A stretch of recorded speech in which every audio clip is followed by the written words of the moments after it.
not what you think they are. Not what you think they are. They're not what you think they are. Think they are.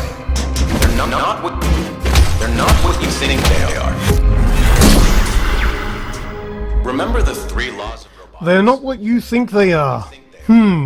Relevant. Some video games will entice an audience with a trailer that shows off its best bits in order to advertise what you can expect when you start playing. It doesn't happen too often, thankfully, but sometimes we find a game that is far more inviting in its advertisements than it actually is. G'day everyone, I am Lucas from Aussie Gamers Express, and today we are taking a look at The Fall Part 2, Unbound. Let's start off with a quick recap of the first game, aptly titled The Fall. I am the ARID on board a Mark 7 combat suit. My pilot is injured. Are you aware of on-site medical facilities? You will serve my family and I. Understood? Good. The Fall starts off with you watching what appears to be a man contained within an exoskeleton suit, falling from space and landing painfully on a hostile planet. We learn that the man, named Josephs, within the suit is badly injured and is in a coma. Thankfully for him, his suit contains an AI known as ARID. ARID has complete control over the motor functions of the suit and has a protocol installed to protect Josephs at all costs. The game essentially plays out like a point-and-click adventure game with a small dose of action and combat.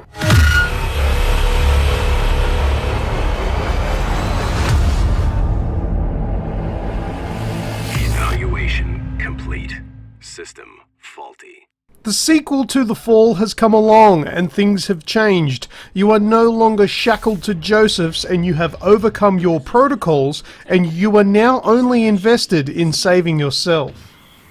ARID is being attacked by a virus which is being installed by the user, an unknown human from across the global network. It is your task to travel across interconnected networks using host bots to locate the user and put a stop to their virus infection.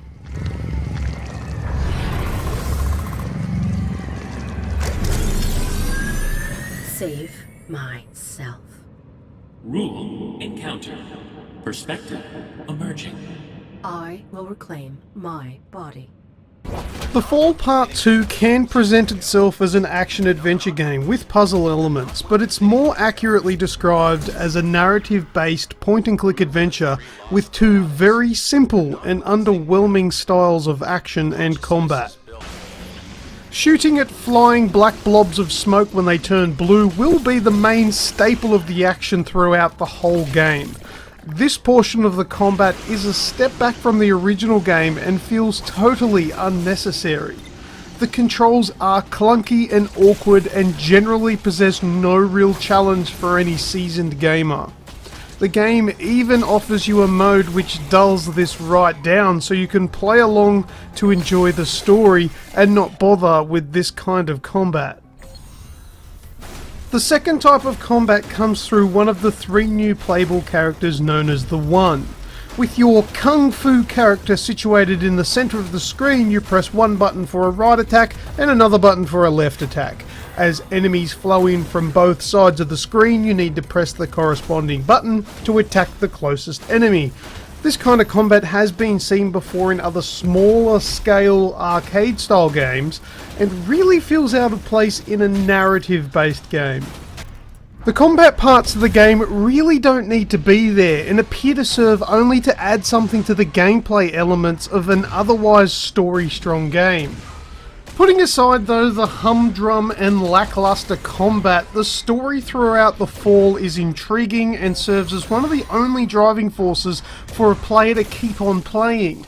The characters that are introduced are interesting and your struggle for survival sees you attempting to heavily manipulate these characters into doing things for you to affect your survival. You want me to?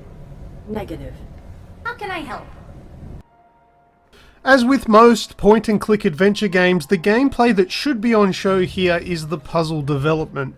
Even though I guess puzzling through a game can be fun, it definitely doesn't make for a good trailer.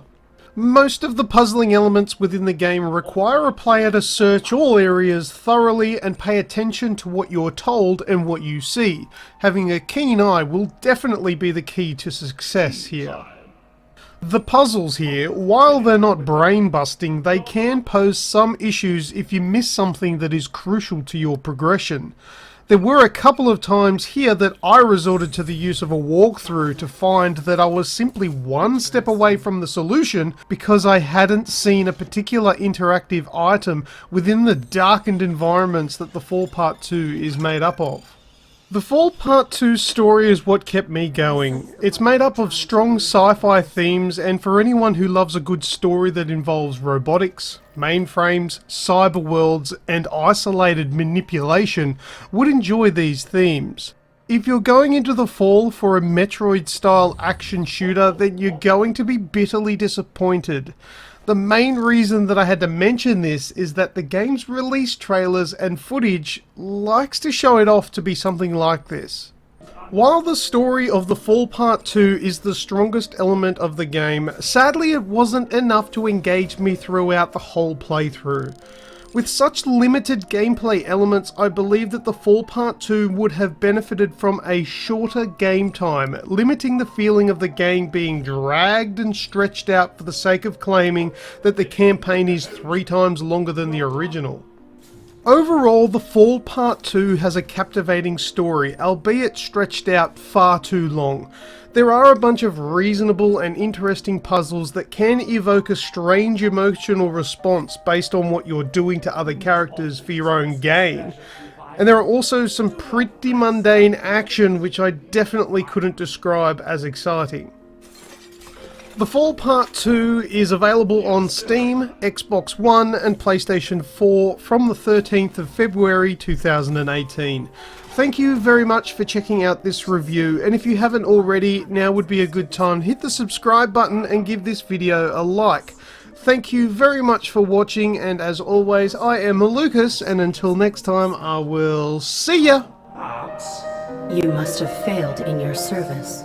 Inspecting your system for errors and intrusions may enable you to rectify your wrongdoing.